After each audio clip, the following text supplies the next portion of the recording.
Sejam todos muito bem-vindos à resolução da prova de Física do ano de 2013 do concurso de Perito Criminal da Polícia Civil do Estado de São Paulo. Meu nome é Marcelo Tomanic, sou professor de Física e sou perito criminal da Polícia Civil de Minas Gerais. Antes da gente começar, caso você não tenha a prova, o link para você fazer o download da prova está aí na descrição do vídeo, tá bom? Então vamos começar para a gente não perder nosso tempo. A primeira questão, que é a questão 51, ela fala o seguinte, é uma questão de cinemática. O gráfico qualitativo da velocidade em função do tempo da figura a seguir representa o movimento de um carro que se desloca em linha reta.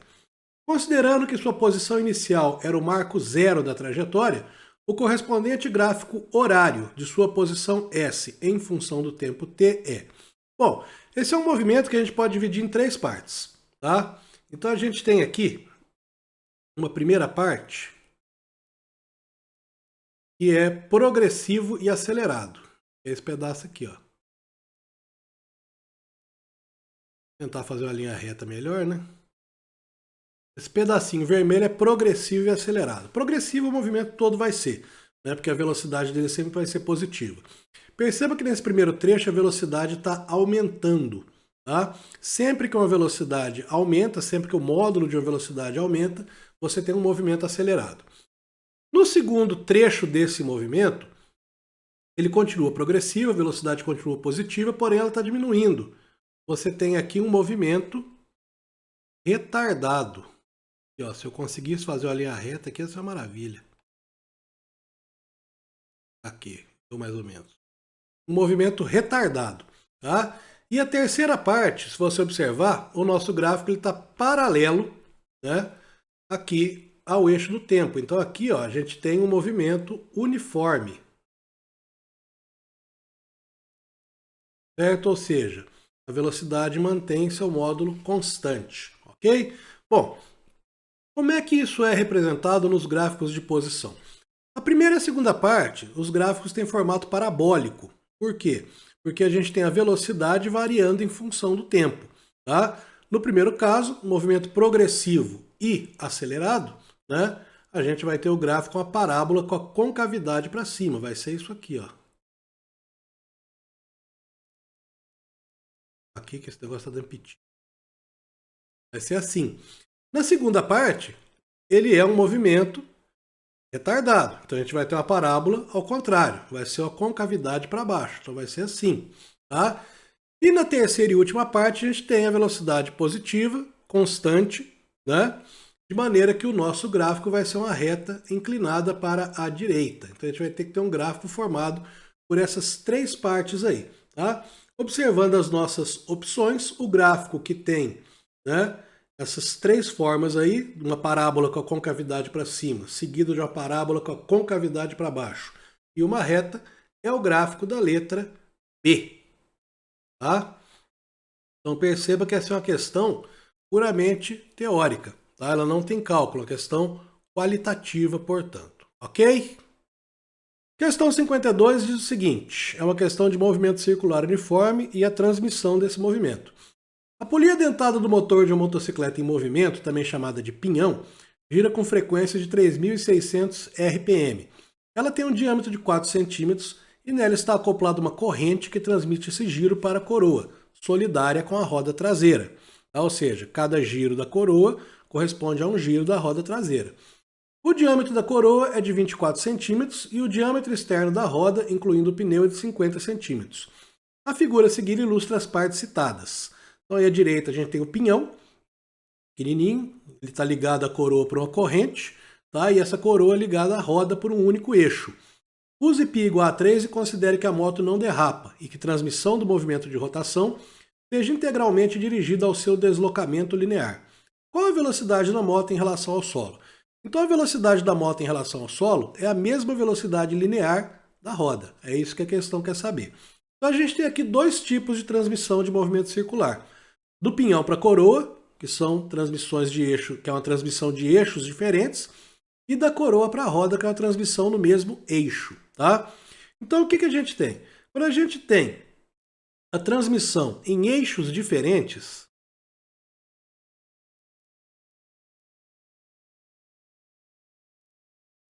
a gente tem a mesma velocidade linear, tá? Imagina que essa corrente aqui, ela é formada por elos, né? Todos os elos da corrente giram, né? Movimentam-se ao longo da corrente com a mesma velocidade linear, que é a velocidade linear da periferia do pinhão e da periferia da roda. Então, eixos diferentes, a gente tem mesma velocidade, V, tá? Então, a velocidade da coroa vai ser igual à velocidade do pinhão, tá? Bom, por que eu vou fazer isso? Porque eu vou encontrar a frequência da coroa, tá? A frequência da coroa é igual à frequência da roda, certo? E isso vai me permitir calcular a velocidade linear. Então, primeiro de tudo, a frequência do pinhão é 3.600 RPM. Tá? Eu vou transformar isso para Hertz. Eu vou fazer o quê? Eu vou dividir por 60. Por quê? Hertz seriam rotações por segundo. Então, a frequência do pinhão seria 3.600 dividido por 60, que vai dar aí 360 por 6, 60 Hz. Ok? Lembrando que 1 minuto tem 60 segundos, tá? Por isso que eu faço essa conversão. Beleza, e a velocidade? Essa velocidade linear, ela é dada pelo comprimento da circunferência, no caso do pinhão, da coroa ou da roda, que é 2πr, dividido pelo tempo que isso aí leva para dar uma volta, que é o chamado período representado por T maiúsculo. Porém, a gente sabe, né, que a frequência ela é o inverso do período, e o período é o inverso da frequência. Então, posso escrever essa formulinha aqui como 2πr vezes f. Então, eu vou ter 2πr C coroa vezes fc de frequência da coroa igual a 2π rp vezes frequência p de pinhão. Então, ó, 2π com 2π eu cancelo. Raio da coroa. Bom, o diâmetro é 24, então o raio é 12. Frequência da coroa. Não sei, quero descobrir. Raio do pinhão. 4, então vale 2. Frequência do pinhão. 60 Hz, que eu converti aqui, ó. Podia fazer em RPM? Podia, mas lá no final você ia ter que converter do mesmo jeito. Tá? Então, continuando isso aqui, né? O que eu posso dizer? Posso dizer que a frequência da minha coroa ela vai ser 2 vezes 60, que é 120, dividido por 12, 10 Hz. A coroa ela está acoplada à roda pelo mesmo eixo. Isso quer dizer que a gente vai ter, então, mesma frequência. Por quê? Cada vez que a coroa dá uma volta, a roda também dá uma volta junto. Tá? Então, elas giram com a mesma frequência. Então, a frequência da coroa é igual à frequência da roda, que é 10 Hz. Beleza? Agora eu calculo a velocidade da roda com essa formulinha aqui, ó. Então, eu vou falar que essa velocidade da roda ela vai ser 2π vezes o raio da roda vezes a frequência da roda. Então, a questão diz para considerar π igual a 3. Então, 2 vezes 3, raio da roda, 50 centímetros. Agora, a gente vai ter que fazer a conversão, tá? 50 centímetros, deixa eu fazer aqui embaixo, é igual a meio metro. Como a gente quer o raio, a gente vai ter 0,25 metros. Então, vezes 0,25 vezes a frequência da roda, que é 10. Então, a velocidade da roda vai dar 2 vezes 3, 6. 6 vezes 10, 60, vezes 0,25, 15 metros por segundo. Tá? Perceba que eu usei as unidades todas do sistema internacional. Usei o raio da roda em metros e a frequência em hertz. Bom, aí você vai virar e falar, mas não tem essa resposta. Em metros por segundo não tem. Tem em quilômetros por hora. Então, nós vamos multiplicar isso por 3,6. né? Porque quem anda 1 metro por segundo, ao final de uma hora que tem 3.600 segundos, andou 3.600 metros, tá? Então a gente vai ter que essa velocidade da roda vai ser 54 quilômetros por hora. Resposta da letra A. Ok? Perceba que essa questão ela dá um certo trabalhinho para resolver. Agora que eu vi aqui que minha cabecinha ficou na frente do cálculo aqui, né? Deixa eu diminuir aqui e passar para cá. Vocês verem o cálculo do 10 Hz. Perceba que essa questão ela dá um certo trabalhinho, né? Mas ela não é uma questão difícil nem complicada, tá? É uma questão trabalhosa. Então é uma questão que a gente deve tomar cuidado justamente por isso. Porque a gente tem uma certa quantidade de cálculos que a gente pode fazer uma confusão, tá? Mas é uma questão assim, de nível médio para fácil, tá bom? Muito bem. Vamos a 53. Agora eu já posso voltar lá para o meu cantinho. Ao ser expelido do cano de 50 centímetros de comprimento de uma arma em repouso relativamente ao solo, a arma está em repouso relativamente ao solo, ou seja, está parado na hora que dispara, um projétil leva 0,10 segundos para percorrer em linha reta e com velocidade constante a distância de 100 metros. Supondo que a massa do projétil seja 25 gramas, e seu movimento no interior do cano seja realizado com aceleração constante, qual a intensidade da força propulsora resultante sobre ele em newtons? Tá? Pois bem, então a primeira coisa que primeira informação é que esse projétil, depois que ele saiu da arma, ele leva 0,10 segundos para percorrer 100 metros, tá? Então isso aí é depois que ele saiu do cano da arma. Então a gente consegue saber essa velocidade, tá? Essa velocidade aí, constante inclusive que está falando, ela vai ser dada pela distância, ΔS, dividido pelo tempo. Então vai ser 100 metros dividido por 0,10 segundos. Isso aí vai me dar 1.000 metros por segundo. Então ele saiu do cano da arma com essa velocidade. Quer dizer que dentro do cano da arma ele foi acelerado de 0 a 1.000 metros por segundo. Tá? Então esse aqui, como eu disse, fora, deixa eu colocar fora do cano, a arma. Nossa, essa velocidade é isso mesmo? É. Tem projéteis, inclusive, que são mais rápidos que esse aí.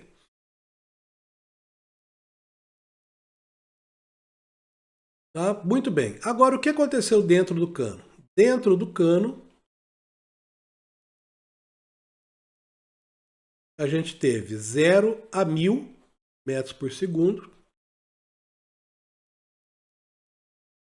em, olha aqui, 50 centímetros de comprimento, ou em meio metro.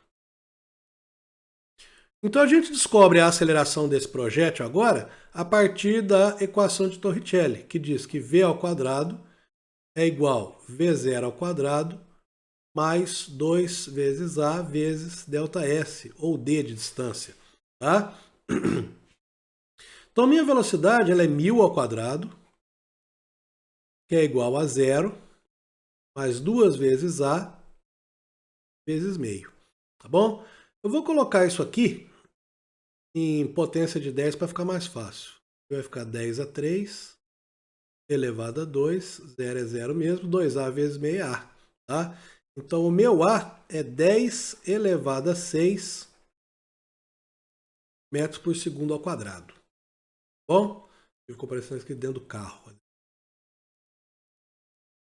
Com isso aí agora, eu descubro a força pela segunda lei de Newton. Vou olhar se está debaixo da minha cabeça aqui, né? Segunda lei de Newton diz que essa força resultante, que eu represento por R, ela é massa vezes aceleração. Só que a nossa massa aqui está 25 gramas. Então, ó, é 25 vezes 10 a menos 3 quilogramas, que é a unidade do sistema internacional. Então, a força resultante vai ser 25 vezes 10 a menos 3, que é a massa, vezes 10 a 6 da aceleração. Então, é uma força de 25.000 newtons, 25 vezes 10 a 3 newtons, que você não vai encontrar na resposta, tá? Porque a resposta a gente vai colocar em notação científica. Então, ó, se 25 vezes 10 a 3, eu vou diminuir o 25 10 vezes, 2,5, aumenta a potência 10 vezes, 10 elevado a 4 newtons. Tá? Agora sim é a resposta da letra E. Beleza? Muito bem, nesse momento aqui eu vou dar aquela paradinha para fazer os nossos tradicionais pedidos. Tá? Gostaria de pedir então para você encarecidamente que você tenha engajamento com esse vídeo, curta o vídeo, compartilhe, inscreva-se no canal. Tá? Isso é muito importante por dois motivos. O primeiro motivo é que quando eu criei esse canal, eu criei com a intenção de ajudar as pessoas que estão se preparando para vestibulares e concursos públicos. Porque eu já fui concurseiro, eu já fui vestibulando, eu sei que o material é caro, os cursinhos são caros, tá? E na minha época nem internet tinha, era pior ainda. Então, eu tenho a minha esposa também concurseira, eu vejo aí o tanto que ela sofre, né? Com o valor dos materiais que são oferecidos aí, tá? Alguns de boa qualidade, outros nem tanto. E muita gente às vezes fica de fora por não ter condições, não ter acesso, né, a uma preparação para o concurso. Então, infelizmente, eu não consigo preparar para todas as disciplinas, mas dentro dos meus conhecimentos eu faço o que eu posso. E para que eu consiga levar esse conteúdo o mais longe possível, eu preciso exatamente que o YouTube entenda, né, que esse conteúdo é relevante. Tá? E ele entende isso a partir do seu engajamento, a partir da sua participação, clicando, compartilhando, inscrevendo-se no canal. Ok? O segundo motivo é que eu estou tentando monetizar esse canal para ajudar na manutenção de um abrigo de animais abandonados mantidos por mim e minha esposa. Esse abrigo fica na cidade de Betim e atualmente nós tratamos de 17 animais. Tá? Depois que eu acabar a resolução da prova, se você quiser conhecer um pouco do nosso abrigo, tem um videozinho de 3 minutos em que eu mostro um pouquinho do que acontece aqui e alguns dos nossos animais. Ok? Então peço aí para você, curta, compartilhe, inscreva-se no canal, ajude o canal a crescer. Bom, vamos continuar a nossa prova. E se você quiser trocar uma ideia, quiser conversar, me siga lá no meu Instagram, tá? Eu sempre respondo todo mundo. Eu posso demorar um pouquinho, né, em virtude dos meus compromissos profissionais, mas eu nunca deixo de responder ninguém. Apareça lá para a gente trocar uma ideia, conversar fiado. Tá? Conversar fiado é uma gíria aqui de Minas Gerais. Muito bem, então vamos voltar à nossa prova. Questão 54. Em um trecho curvilíneo de uma rodovia horizontal, o motorista de um determinado veículo dirigindo em velocidade excessiva perdeu o controle da direção e, atravessando a pista, caiu na vala que havia além do acostamento. Chovia muito naquele momento e várias hipóteses foram levantadas para explicar o fato. Em relação ao referencial inercial, assinale a alternativa que apresenta a hipótese correta. Quando vocês forem peritos, vocês vão ver que a maioria dos acidentes de vocês vão ser em curvas. Tá? Podem se preparar. E grande parte aí vai estar relacionada a essa questão. Lógico que não exatamente como essa questão, porque essa questão ela é em condições aí ideais, tá? Mas vamos lá. Quando você tem um trecho plano, um trecho de curva plana, digamos assim, tá? Aquela curva que não é inclinada, né?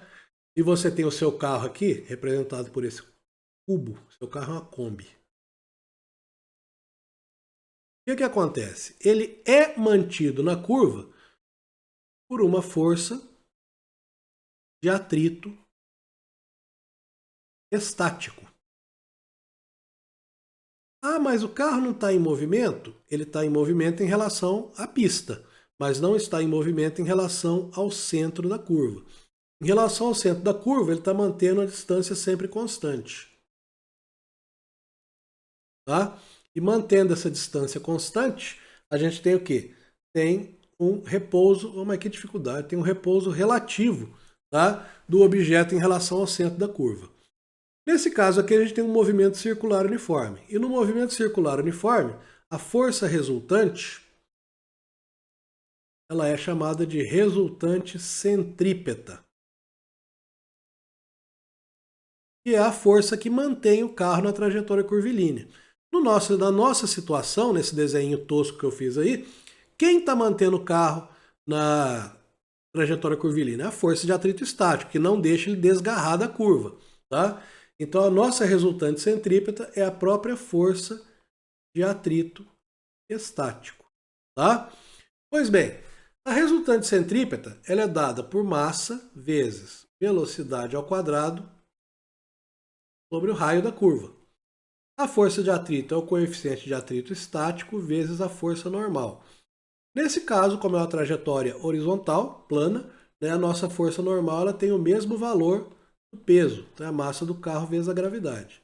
Cancelo a massa aqui e a massa aqui, eu tenho que a velocidade quadrado é o raio vezes o coeficiente de atrito vezes a gravidade.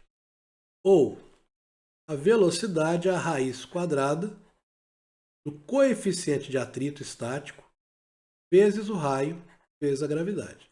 Então perceba que a nossa velocidade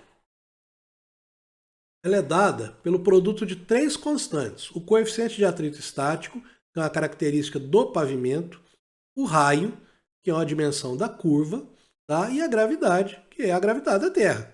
Então são três constantes. Isso quer dizer então que ali existe uma velocidade máxima em que você consegue se manter nessa curva. Sua velocidade máxima é dada por aquele produto dentro da raiz ali. Uma vez que você ultrapassa essa velocidade, a força de atrito não consegue mais te segurar. Você vence a capacidade da força de atrito de segurar. Aí você perde o controle e sai em linha reta na curva. Tá? Então vamos ver as alternativas. A repentina diminuição do atrito entre os pneus do carro e o asfalto da pista fez com que ele prosseguisse em linha reta ao invés de completar a curva. A potência do motor do veículo foi insuficiente para corrigir a trajetória, tá? E a trajetória original a ser descrita e resultou na derrapagem observada. A repentina diminuição do atrito entre os pneus do carro e o asfalto da pista fez com que ele derrapasse para fora, descrevendo a trajetória curvilínea. D. A força centrífuga sobre o carro foi mais intensa que a força centrípeta e empurrou o carro para fora da pista. Letra E. A energia cinética do veículo era maior que a energia potencial elástica da borracha dos pneus. Daí a derrapagem. Então vamos começar da E para A. A E está errada, tá? Porque nesse caso não se considera energia potencial elástica da borracha dos pneus. Considera-se o atrito, tá? Entre o asfalto e a borracha dos pneus. Não tem nada a ver uma coisa com a outra. Além do que, energias são grandezas escalares, não tem direção nem sentido. Tá? Então, uma energia não é responsável por manter um carro em trajetória circular, por exemplo. Letra D, a força centrífuga. Acabou aí a alternativa, força centrífuga não existe. Tá? Por mais que você leia no caderninho do Detran lá, quando for tirar carteira sobre força centrífuga, fisicamente isso não existe. O que existe é inércia. Tá? E a inércia é a tendência do carro manter sua trajetória retilínea, né, uma vez que ele seja livre da ação de forças.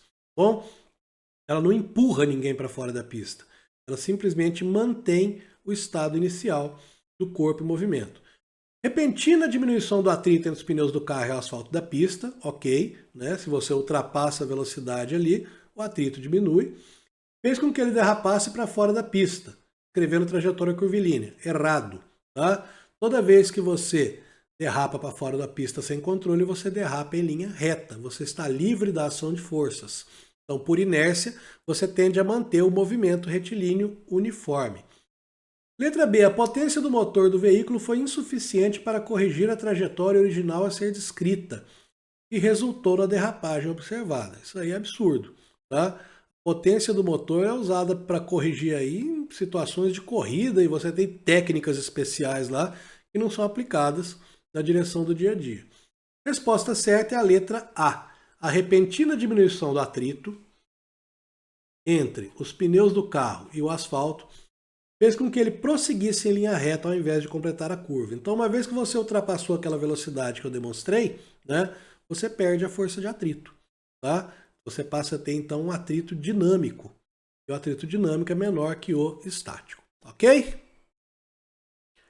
Questão 55, a questão de hidrostática. Na operação de resgate de uma peça metálica maciça e cilíndrica de geratriz H, geratriz é a altura do cilindro, do fundo do mar, um guincho issa a peça, retirando-a lentamente com velocidade constante, até que ela fique toda fora da água. A distância vertical entre a roldana do guindaste e a superfície livre da água é Hzão maior que Hzinho. A viscosidade da água é desprezível, assim como a resistência do ar. O instante que a face superior do cilindro é retirada da água é T1. O instante que a face inferior retirada é T2. O gráfico que melhor relaciona a intensidade da força de tração F no cabo do guindaste com o tempo T de duração da operação é. Tá? Muito bem. Então o que vai acontecer? De 0 a T1, certo? O nosso cilindro está todo mergulhado na água. Então de 0 a T1, vou fazer aqui em cima. A gente tem duas forças atuando no cilindro. A gente tem o peso, P, e o empuxo, E, produzido pelo líquido. Tá? O empuxo, ele é dado, o peso é massa vezes gravidade, e o empuxo, ele é dado por densidade do líquido, tá? Volume deslocado e gravidade. O que é volume deslocado? Volume deslocado é a porção do cilindro que está afundada. Tá? Então, de 0 a T1, ele está completamente afundado. Então, o empuxo não vai mudar, porque a densidade do líquido é constante, o volume do cilindro é o total, enquanto ele estiver completamente mergulhado é o total, e a gravidade é constante. Então, a força que o nosso guindaste vai fazer, ela vai ser peso menos empuxo. Tá? Isso vai ser constante, porque o peso está constante e na situação o empuxo está constante. Então, a gente tem dois gráficos em que essa força está constante de 0 a T1. O da letra B e o da letra E. Então, a gente já sabe que vai ser um desses dois aí. Agora, de T1 a T2,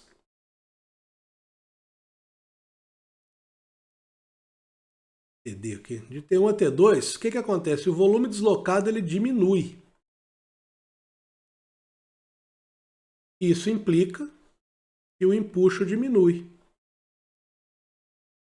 Tá? Então, o que vai acontecer? Vai acontecer o seguinte. Se o empuxo diminui, a diferença F, P menos E, vai ficando cada vez maior.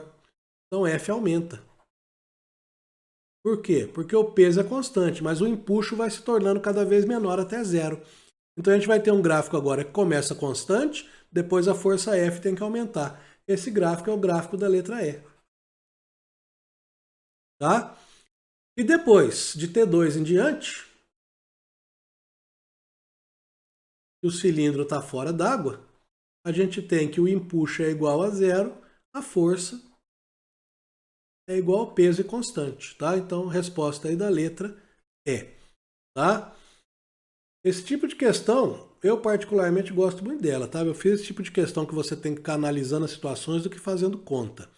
E vocês perceberam que até agora na nossa prova a gente teve apenas uma questão que teve umas continhas aí um pouquinho mais enjoadas. Duas, na verdade, né? Aquela do cano da arma e a da transmissão de movimento circular. E nós estamos na metade da prova, tá? Então, sugiro a vocês que estudem bastante essa parte de teoria, de análise de grandezas, como uma grandeza se comporta em relação à outra. Bom? Questão 56. Um projétil de massa 10 gramas, feito de metal de calor específico 0,10 calorias por grama grau Celsius, atinge um colete à prova de bala com velocidade 600 metros por segundo, parando antes de atravessá-lo. O equivalente mecânico do calor é admitido com valor de 4,2 joules por caloria, e o colete é tido como adiabático. Adiabático significa que não troca calor. Uma garrafa térmica, por exemplo, também é chamada de recipiente adiabático. Inclusive, vou até tomar meu café aqui. Como meu copo não é adiabático, ele já esfriou. A quantidade de calor dissipada integralmente no projétil deve elevar a temperatura dele em quantos graus Celsius aproximadamente? Bom, então essa energia que foi utilizada para aumentar a temperatura do projétil era a energia cinética que ele tinha. É a primeira coisa que a gente deve calcular, a energia cinética do projétil. É massa, velocidade ao quadrado sobre 2. Então, massa, 10 a 3 gramas. Então, isso é 10 vezes 10 a menos 3, que é 10 a menos 2 quilogramas. Vamos colocar aqui.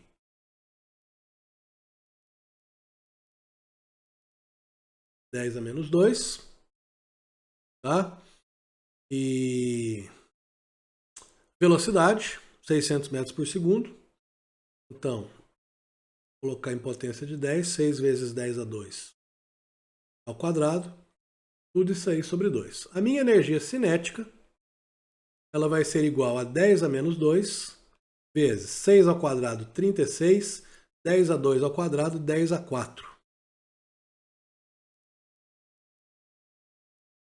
Tudo isto sobre 2. Então, isso aqui vai dar 36 por 2, 18. 18 vezes 10 a 2. Tá? Ou 1,8 vezes 10 a 3 joules. Bom, muito bem. Agora, a gente vai fazer o seguinte. A gente vai pegar essa energia e vai transformar ela em caloria. Tá?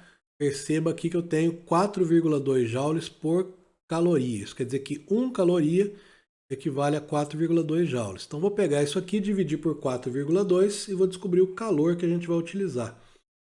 Vai ficar 1,8 vezes 10 a 3 dividido por 4,2.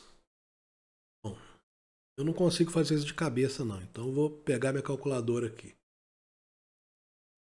1,8 dividido por 4,2. Então 0,43 aproximadamente. 0,43 vezes 10 a 3 ou 4,3 vezes 10 a 2 calorias. Tá? Bom, agora, com isso aí eu vou na equação do calor sensível. Q é igual a M vezes C vezes ΔT. Tomem cuidado agora, que aqui eu transformei a massa de 10 gramas para quilogramas, para calcular a energia cinética. Mas o nosso calor específico está em caloria por grama grau Celsius. Então a gente vai usar a massa em gramas. Então a gente vai ter 10 vezes 0,10, que maravilha, vezes ΔT. Ficou feio. Já vou aproveitar e colocar o valor do Q aqui. Olha lá, 4,3 vezes 10 a 2 é igual a 10 vezes 0,10 vezes ΔT. Bom, 10 vezes 0,10 dá 1. Isso quer dizer que ΔT, então, é 4,3 vezes 10 a 2 ou 430 graus Celsius. Resposta da letra B. Beleza? Então, questão com cálculo, porém cálculo simples. Cuidado nessa questão com as unidades, tá? Perceba que num primeiro momento eu tive que usar a massa em quilogramas para encontrar o valor da energia, depois eu tive que usar em gramas para encontrar o valor da temperatura. Isso por quê? Por causa da constante chamada calor específico. 57. Certa massa de vapor encontra-se encerrada em um recipiente cilíndrico, isolante térmico, dotado de um êmbolo, que permite variar seu volume conforme mostra a figura. Então, aí você tem um cilindro, né? E essa parte de cima aqui seria o êmbolo. Ali embaixo, aquela parte pintadinha ali seria o gás. Essa superfície é o êmbolo. É igual uma seringuinha de injeção. Tem de tudo na minha mesa, só não tem uma seringuinha de injeção agora que eu preciso. E eu estou na frente de um gráfico aqui, eu vou sair daqui, depois eu volto. Depois eu saio, depois eu ler a questão. Em determinado momento, o êmbolo é bruscamente deslocado por um agente externo, no sentido de comprimir o vapor até um volume menor. Então isso aqui vai baixar. No sentido de comprimir o vapor até um volume menor. Essa compressão gera uma combustão espontânea, transformando o vapor em gás, que provoca em seguida um deslocamento do êmbolo até a posição inicial. O gráfico da pressão P versus volume V, que melhor representa a sequência de transformações que ocorre no interior do recipiente, é. Bom, então o que acontece? A gente tem duas situações. Em determinado momento, o êmbolo é bruscamente deslocado por um agente externo. Transformações bruscas, tá?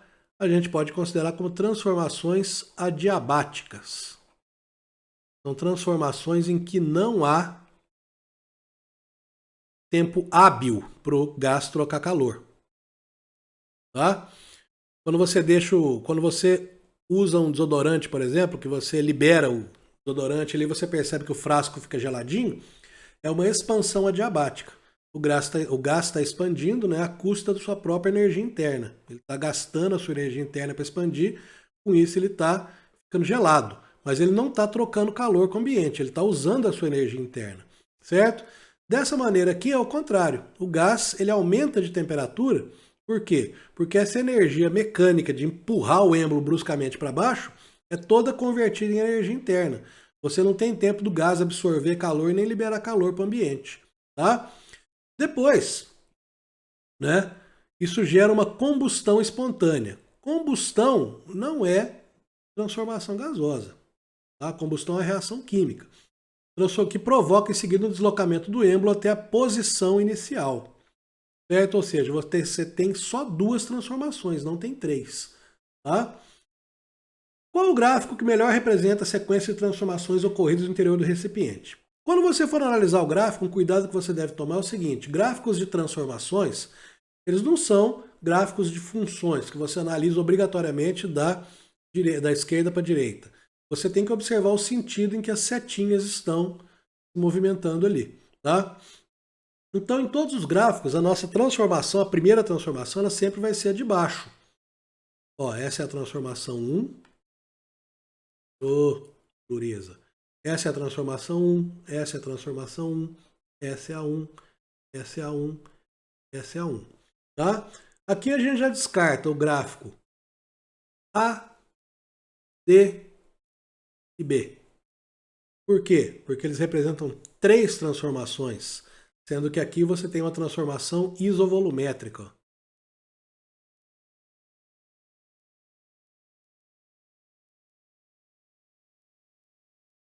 Nossa, mãe do céu, que letra feia. Inclusive, falar em Nossa Mãe do Céu, hoje é dia de Nossa Senhora da Badia. Ela podia me abençoar para minha letra ficar melhorzinha. Olha lá, isovolumétrica. A gente tem essa transformação isovolumétrica nos gráficos da letra A, D e B. Tá? Sobraram aqui para nós os gráficos da letra C e E. Muito bem. Por que é o gráfico da letra C e não é o gráfico da letra E? Tá? O gráfico da letra C, ele apresenta para nós, na transformação 1, uma transformação adiabática, uma transformação brusca. Bom, e depois, quando você tem o deslocamento do êmbolo até a posição inicial, numa situação em que foi livre, né, da ação ali do agente externo, você tem um aumento de volume e diminuição de pressão, certo? Isso aí é característica da transformação isotérmica. Bom, a transformação isotérmica, ela tem sua curva característica no formato de uma hipérbole.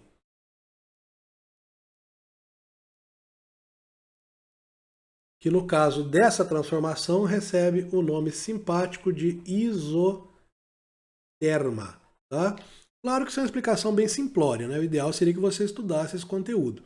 Mas assim, no tempo que a gente analisa ali gráfico da pressão versus volume, dizendo que houve uma expansão, né? Um aumento de volume, sem ação do agente externo, então houve uma diminuição de pressão. Tá? Até fala aí, ó, transformando o vapor em gás que provoca em seguida o deslocamento do êmbolo até a posição inicial. Bom, então nessa situação, supondo já que o agente externo não esteja atuando, a gente teria outra transformação isotérmica, tá bom? Em que o volume aumentaria e a pressão decairia, certo? Ou as duas grandezas tendo comportamento inversamente proporcional. Tá bom? Questão 58. Em determinadas investigações, o uso de aparelhos emissores de ondas eletromagnéticas torna-se imprescindível. Considere uma sequência de frentes de ondas planas deslocando-se no ar e incidindo sobre um grande cubo de vidro maciço, formando um ângulo alfa com a face de incidência, como mostra a figura. Então, frentes de ondas seriam esses tracejados aí, né, que estariam representando, assim, a grossa explicação, por exemplo, essas cristas aqui, tá? E o espaço entre elas representando os vales. Então, se a gente for representar isso aqui em linha reta, a gente teria aqui a onda vindo nesse sentido, chegando aqui, sofrendo um desvio e vindo nesse sentido aqui. Tá? Ficou muito... Deixa eu colocar um desvio. Então percebam, né? A gente vai falar sobre isso na próxima questão, que aqui a gente tem uma reta normal. Percebam ali que na passagem do ar para o vidro, a gente tem, né, aquela reta vermelhinha se aproximando da normal. Isso é uma característica da diminuição de velocidade da onda na mudança de meio durante a refração.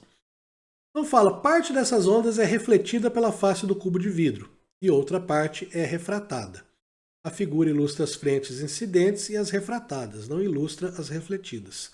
Com base nessas informações, é correto afirmar que, em relação às frentes de onda incidentes, as frentes de onda, aí vem falando, lá. Eu vou até aproveitar, vou colocar aqui, já está vermelho, a onda refletida, tá? Vou colocar ela pontilhada, porque é uma porção menor da radiação incidente que é refletida. Ah, mas você está usando luz para representar radiação eletromagnética, onda eletromagnética? Sim, a luz é uma onda eletromagnética. Ela é uma radiação eletromagnética, tá? Então, voltando aí, com base nessas informações, é correto afirmar que em relação às frentes de ondas incidentes, as frentes de onda refletidas diminuem o comprimento de onda. Pode parar. Tá? Durante uma reflexão, não há mudança em nenhuma das características da onda, nem velocidade, nem comprimento de onda e muito menos a frequência, que nunca muda. Letra B. As ondas refratadas diminuem a velocidade de propagação. Sim. E a frequência de vibração? Não. A frequência nunca muda. As frentes de onda refletidas mantêm a velocidade de propagação. Correto. E o ângulo de reflexão com a face? Correto. Diminuindo a frequência de vibração? De jeito nenhum. Frequência nunca muda. As ondas refratadas aumentam o comprimento de onda e o ângulo de refração com a face, mantendo a frequência de vibração. Contrário. Tá? Como eu falei para vocês, da passagem do ar para o vidro, o que acontece? Tem uma diminuição de velocidade. E a velocidade de uma onda é dada pelo comprimento de onda vezes a frequência. Isso aqui não muda. Então, se a velocidade diminui, o comprimento de onda dado por lambda também tem que diminuir. Tá? Resposta certa só pode ser a letra A. A letra E. Que letra A? Letra E. As ondas refratadas diminuem o comprimento de onda. Correto. O ângulo de refração com a face. Correto. Mantendo a frequência de vibração. Esse aqui, esse alfa, é o ângulo de incidência. Certo? Esse aqui, vou chamar de beta, é o ângulo de refração com a face, que diminuiu em relação ao outro. Certo? Esses ângulos também podem ser medidos aqui entre os raios refletido e refratado e a reta normal. Ok? Resposta certa, letra E. De está chegando o concurso. Próxima questão. Outra questão de refração. Quando olhamos para um aquário, visualizamos um peixe. Os raios luminosos emitidos pelo peixe atingem nossos olhos após sofrerem duas refrações consecutivas, da água para o vidro e do vidro para o ar. Lembrando que o índice de refração do vidro é maior que o da água e o da água maior que o do ar. A trajetória de um raio de luz refletido pelo peixe P, que atinge o olho de um observador O, está corretamente representado em... Bom, o índice de refração do ar, ele é 1. Tá? O que é o índice de refração? Vou sair da frente aqui, né? O que é o índice de refração? O índice de refração, para quieto, ele é a medida, entre aspas, de quanto diminui a velocidade da luz em um meio em relação ao ar. Certo? O índice de refração absoluto, ele é dado pela velocidade da luz no ar ou no vácuo, que é C, dividido pela velocidade da luz no meio. Como a velocidade da luz no meio sempre é menor do que no ar ou no vácuo, o nosso N, ele sempre é maior ou igual a 1, sendo que 1 é o do ar. Então, quando fala aqui, né, o índice de refração absoluto do vidro é maior que o da água. Isso quer dizer que quando a luz passa da água para o vidro, ela diminui de velocidade. Então, ó, se o índice de refração da água é menor que o do vidro, Isso quer dizer que a velocidade na água é maior que no vidro. O que que isso quer dizer aqui nos nossos desenhos?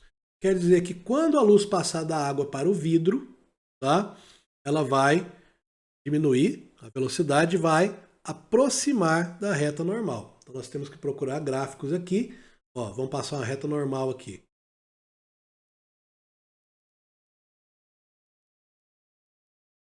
Que a gente tenha o ângulo de refração menor que o ângulo de incidência. Então, o da letra A serve.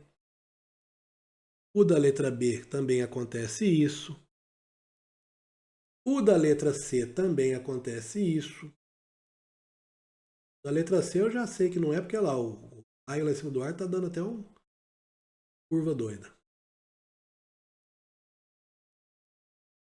Já o da letra D e letra E, isso não vale. Olha lá, ó. O ângulo de incidência da luz da água é menor do que do vidro. Quando isso acontece, significa que a velocidade aumentou, que não é o caso. Então aqui, letra D e letra E está fora. Bom, agora o que vai acontecer? Quando a luz passar do vidro para o ar, ela vai aumentar de velocidade. Então, ao invés desse raio aproximar da normal, ele vai ter que afastar, certo? E isso aí é a resposta da letra B. Olha lá, ó. Considerando a reta normal aqui, né? Lembrando que reta normal é uma reta perpendicular à superfície de separação dos meios, o ângulo entre o raio e a reta normal no ar é maior do que no vidro. Isso significa que a velocidade aumentou, tá?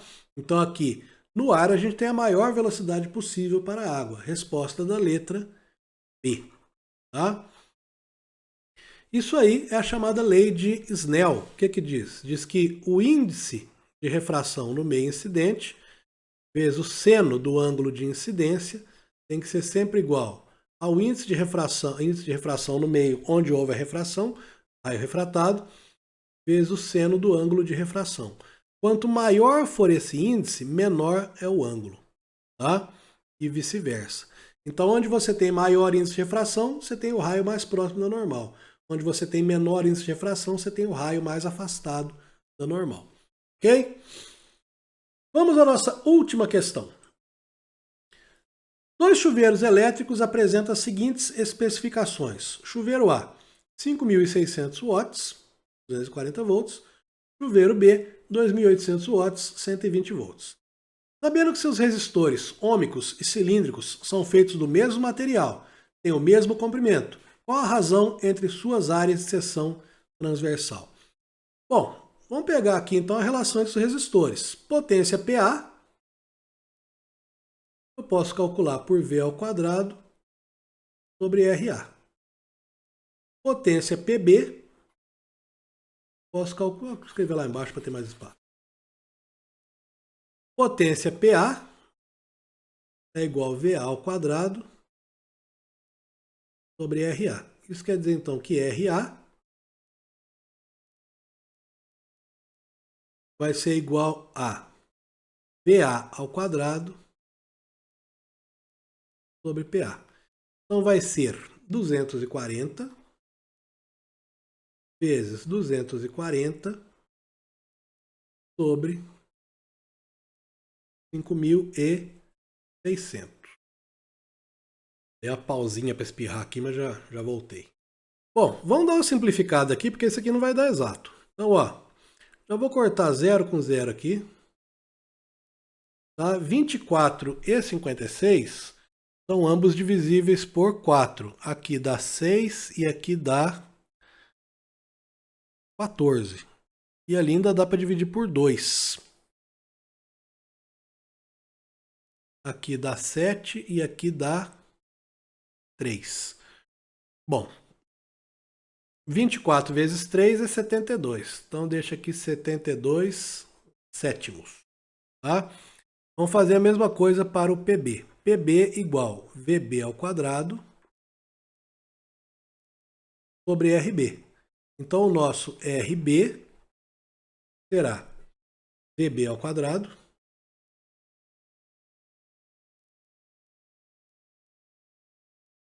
sobre PB. Isso vai ser 120 vezes 120 dividido por 2.800. Então aqui já vou cortar 0, 0, 0, 0. Também dá para simplificar por 4. Aqui já dá 7 e aqui dá 3. Muito bem, isso aqui vai dar então 12 vezes 3, 36 sétimos. Tá? Bom, apesar daquela fração de denominador 7 horrorosa, uma coisa que a gente percebe é que a resistência RA ela é o dobro da resistência RB. Tá? Ou seja, a resistência RA é 2 vezes maior que a resistência RB. A resistência de um condutor cilíndrico ela é dada pela sua resistividade, que é essa letra grega chamada ρ, a característica do material, é uma constante, vezes o seu comprimento dividido pela sua área. Então, a questão, o exercício, fala o seguinte: são feitos de mesmo material, então tem a mesma resistividade, não interessa. Tem o mesmo comprimento, então não interessa. A razão entre suas áreas de seção transversal, que ele chamou de SA e SB.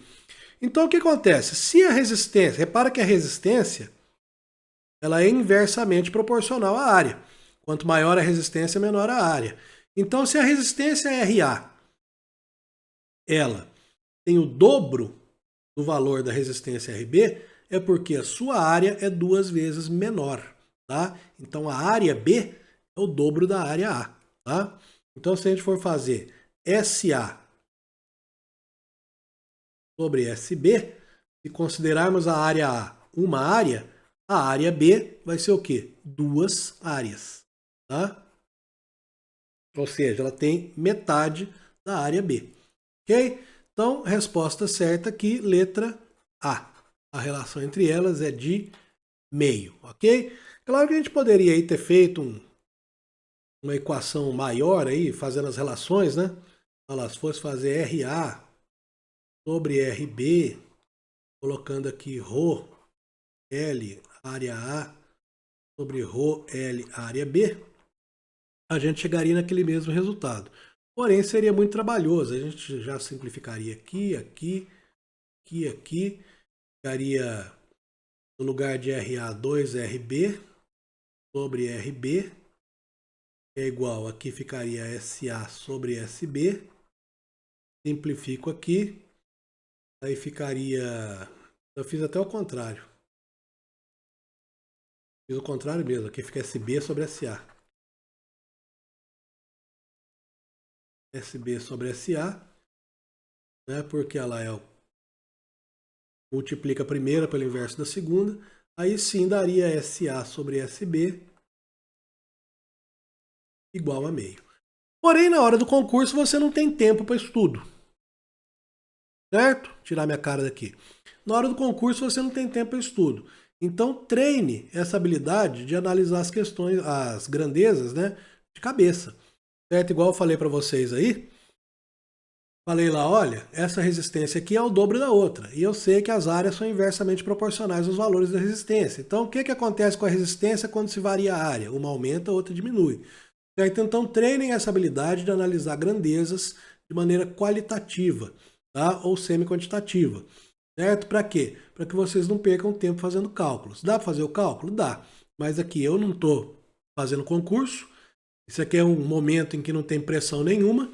Então eu tenho esse luxo de eu poder fazer a quantidade de contas que eu quiser. Mas você na hora da prova não tem. Tá?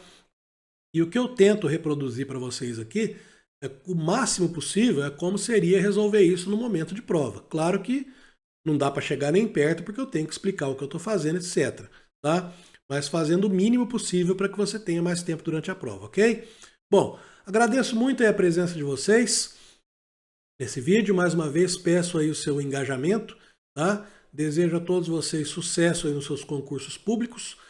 Fiquem de olho no canal que eu sempre estou postando resolução de provas de concursos aí para todo lado, tá?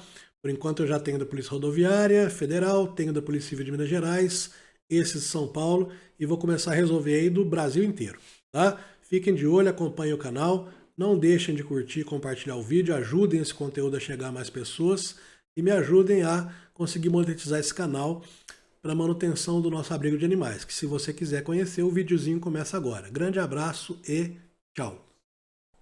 Eu espero que esse canal esteja sendo útil, esteja te ajudando a conquistar o seu objetivo de conseguir uma aprovação na universidade ou em um concurso público. E eu venho agora também pedir a sua ajuda, tá? Venho pedir a sua ajuda curtindo o nosso vídeo, compartilhando, inscrevendo no canal, produzindo engajamento no nosso canal, para que a gente consiga monetizar esse canal e arrecadar fundos para a manutenção de um abrigo de animais abandonados que é mantido por mim e minha esposa. Esse abrigo se chama Almial, fica na cidade de Betim e atualmente nós cuidamos de 17 animais. Aí você tem uma foto da minha esposa com alguns dos nossos cachorros. E os animais eles são abandonados principalmente porque estão idosos e ou geram despesas veterinárias. No caso do cachorro que está no colo dela, o Boris, ele é um cachorro de raça, acreditamos seja um American Bully, certo? E ele foi abandonado na rodovia que liga Belo Horizonte a Araxá, justamente por ser idoso. Ele é idoso, tem problemas de pele, de articulação, gera despesas veterinárias e para pessoas que eu não sei nem dizer o que são, se torna um cachorro indesejável. Todos os nossos animais chegaram aqui com uma história de sofrimento. O Bigode, por exemplo, chegou com obstrução urinária. Foi colocado na rua. A despesa dele ficou em R$7.000. O Hulk é um gato que sofreu fratura. Também não ficou com uma despesa pequena. São procedimentos caros, certo? E a Belinha, por exemplo, foi atropelada. Também gerou despesa para que ela pudesse ter a sua patinha engessada, tomou um banho também e agora está aí feliz. Nem todos os animais que estão aqui são abandonados, mas todos têm história de sofrimento. O Zeus, por exemplo, esse pitbullzinho desnutrido que vocês estão vendo na foto, foi resgatado de um acidente pelo corpo de bombeiros junto com o irmãozinho dele. Ele foi resgatado de um veículo que estava numa ribanceira de praticamente 10 metros de profundidade. Infelizmente, os ocupantes do carro faleceram. Ele ficou comigo 3 dias na delegacia onde eu trabalho e ninguém apareceu para reclamar os animaizinhos. Eles vieram parar aqui em casa, então também hoje estão saudáveis, felizes e contentes. As despesas de um abrigo de animais, elas são altas. A gente tem alimentação, a gente tem higiene, a gente tem veterinário, controle de pulgas. Não basta só colocar os animais da rua para dentro. Né? Fazendo isso, você está trazendo a rua para dentro da sua casa. Então peço para vocês mais uma vez sua colaboração, engajando com nossos vídeos, frequentando o nosso canal, para que o YouTube consiga, né, aprovar nosso canal para monetização e gerar esses fundos. Caso você queira e possa, principalmente, fazer uma doação, essa é a nossa chave Pix. Vai cair em uma conta do PicPay no meu nome, porque eu não posso ter CNPJ por ser policial, mas uma conta exclusiva para o abrigo. Peço a você que não abandone o seu animal. Tá? E se você estiver pensando em ter um animal, pense na responsabilidade e pense principalmente também em adotar um animal. Existem vários animais aí que estão à procura de um lar. Ok? Grande abraço, volte sempre aqui. Nós sempre teremos conteúdos para ajudar você a conquistar seus objetivos. Tchau!